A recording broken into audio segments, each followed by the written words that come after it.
In a story you'll only see on 10 Tampa Bay, as the city of Tampa Bay is setting aside funds to search for more erased cemeteries, a big-name businessman makes a public promise and shares it exclusively with 10 Investigates. It's a story Emerald Morrow has been researching, reporting, and getting results on for more than half a decade now. Emerald, it's renewing conversations about erased African-American cemeteries all across the Tampa Bay area.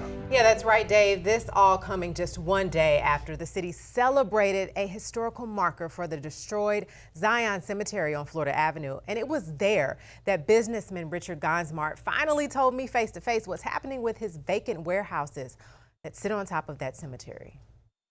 1, 2, 3. All right.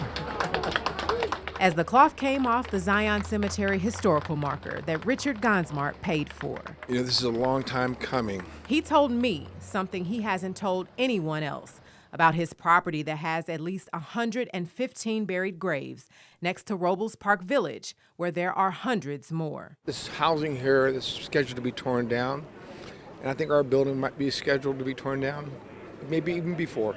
And I believe it's going to happen in the next 90 days. It's a step toward freeing the trapped souls underneath at least one of his buildings. A major development after 10 Investigates tried for years to track Gonzmart down for an interview. And I look forward to being able to transfer it over to the city of Tampa to do the right thing and to donate to the Memorial Park.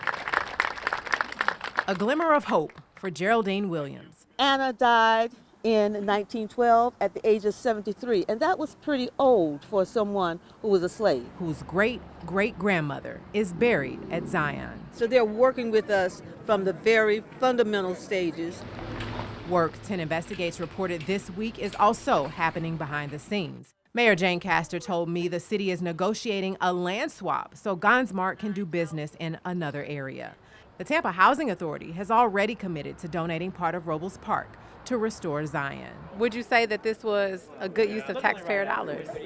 Absolutely, and it requires more, and there's a strong commitment by the Tampa Housing Authority to do whatever it takes to get this project over the finish line. And descendants like Geraldine Williams are ever grateful. And there is one more business with graves from Zion Cemetery, this towing lot that you see right behind me.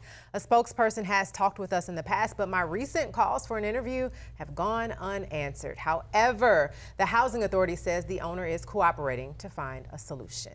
Emerald Morrow to investigate. And we will stay on top of this story, and you can see where more graves were found in our special series, Erase, streaming on 10 Tampa Bay Plus.